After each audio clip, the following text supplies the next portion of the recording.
The version of Mission to Mars you saw wasn't the one that was planned. The original director walked away. The script was already written, and the cast already hired when Brian De Palma took the job. Attitude incorrect. The spacesuits cost $100,000 each. It's Mars. And the rotating gravity wheel that nearly broke Tim Robbins is now sitting in a theme park in Florida.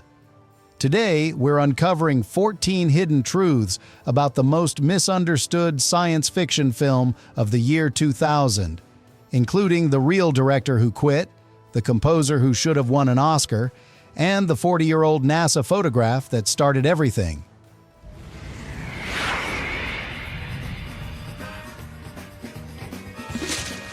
One, the director who walked. Brian De Palma did not choose Mission to Mars. He inherited it, and the film was originally developed for Gore Verbinski, fresh off his debut feature Mouse Hunt, and one of the hottest up-and-coming directors in Hollywood.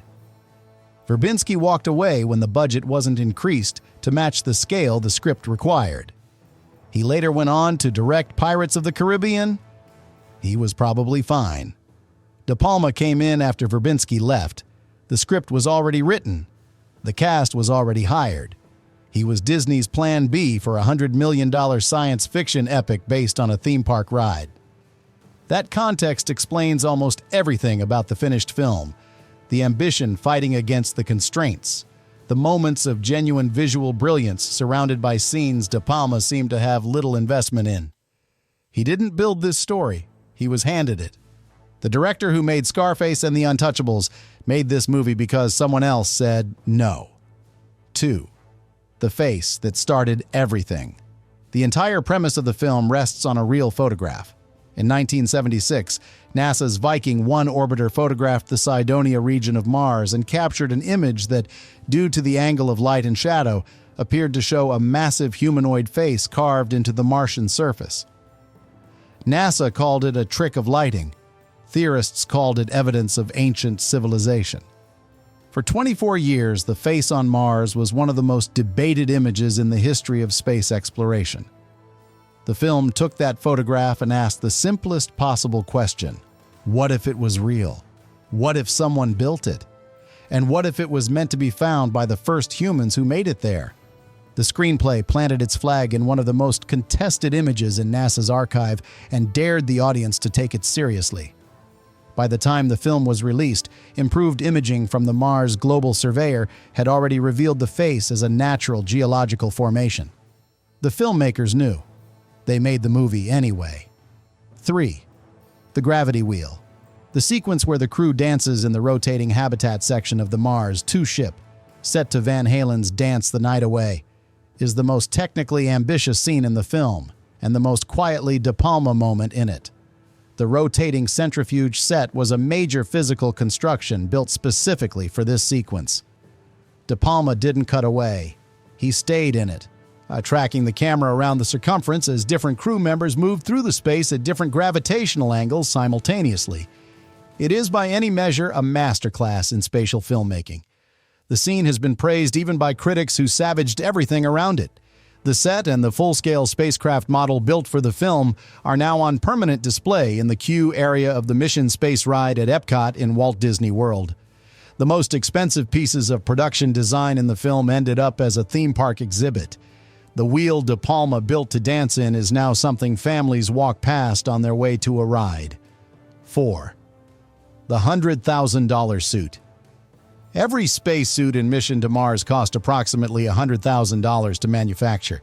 A real NASA spacesuit costs between $10 and $12 million. That gap tells you everything about the production's approach to authenticity. Close enough to be convincing on screen, practical enough not to bankrupt the budget. The suits were built with enough technical detail to satisfy science consultants and look credible under De Palma's camera, but they were costume work, not engineering. There were enough suits on set for the full cast plus doubles plus stunt performers. Do the arithmetic. The production spent more on costumes than most films spend on their entire shoot. And the suits still look like costumes. That's not a failure of craft. It's the fundamental problem of trying to make the unimaginable feel ordinary.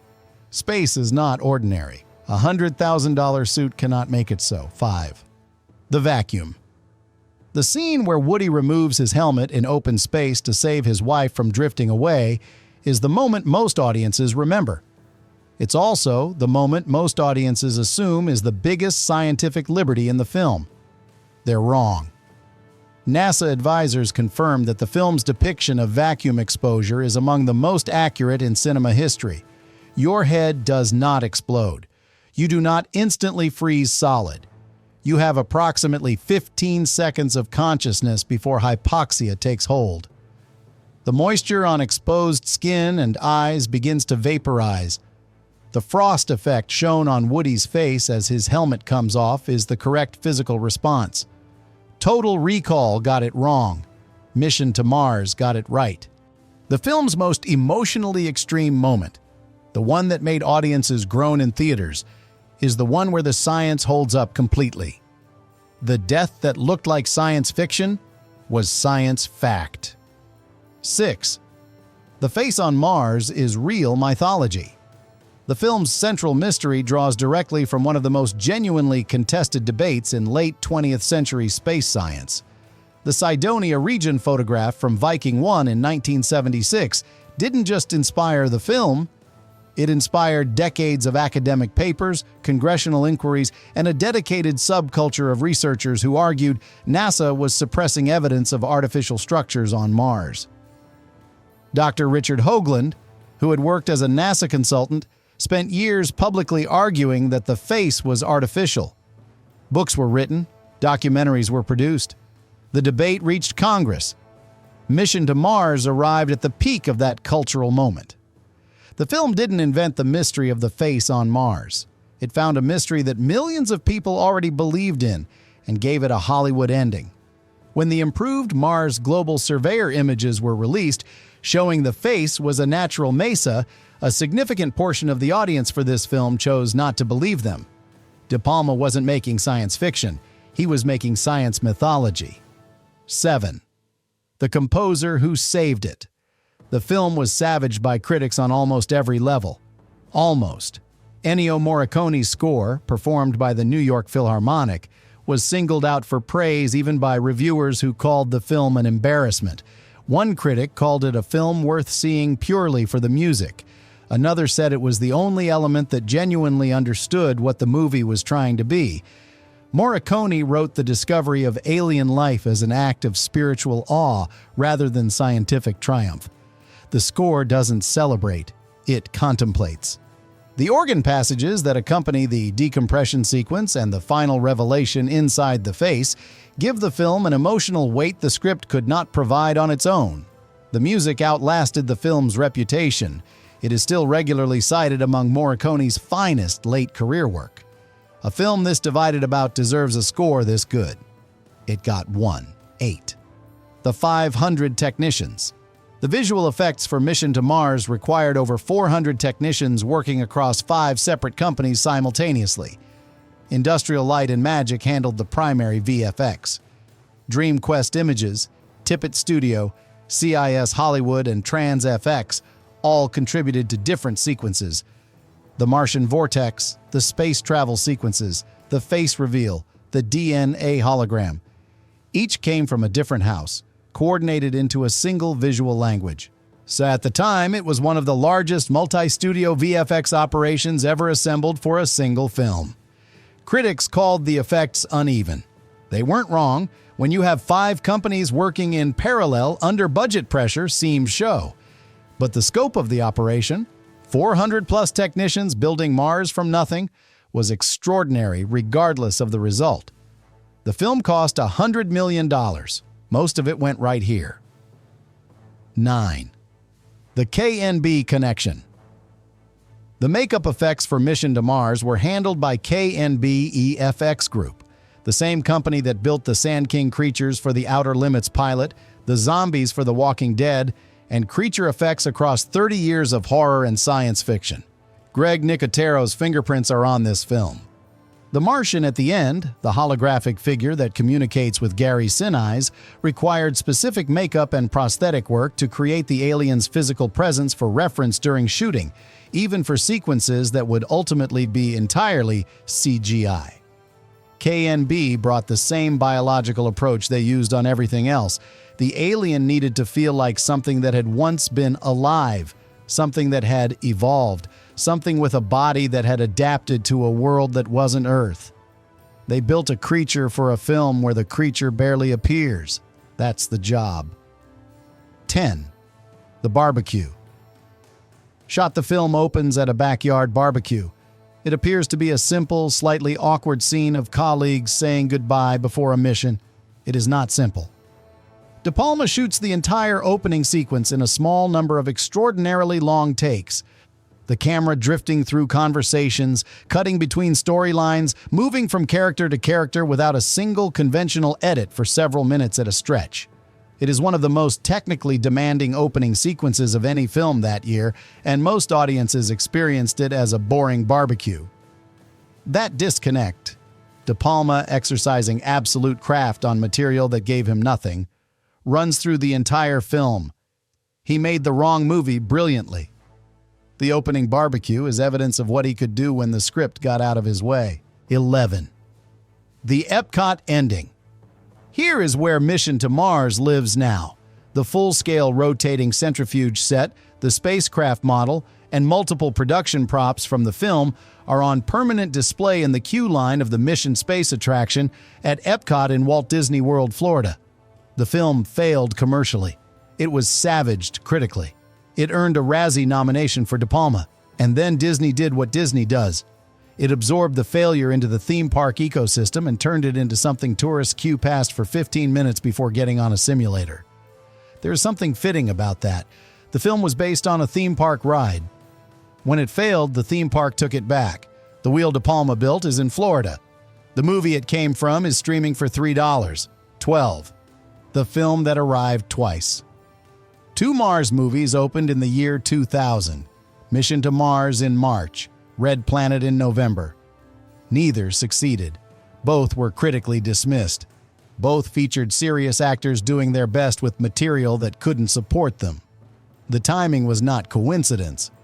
It was the classic Hollywood asteroid collision of parallel development, where studios track each other's projects and rush to be first or counter-program the competition. Both films had been in development for years. Both landed in the same calendar year. The result, audiences who might have gone to one now had to choose, and a genre that needed a definitive statement got 2 mediocre ones simultaneously. Red Planet made less than $20 million globally. Mission to Mars made $60. Neither made money. The Mars movies would not recover for 15 years. Until The Martian, the Red Planet was box office poison. 13. The Cahiers du Cinéma exception. In the United States, Mission to Mars received a 25% rating on Rotten Tomatoes.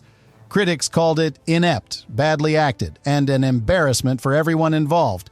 In France, it was a different story entirely.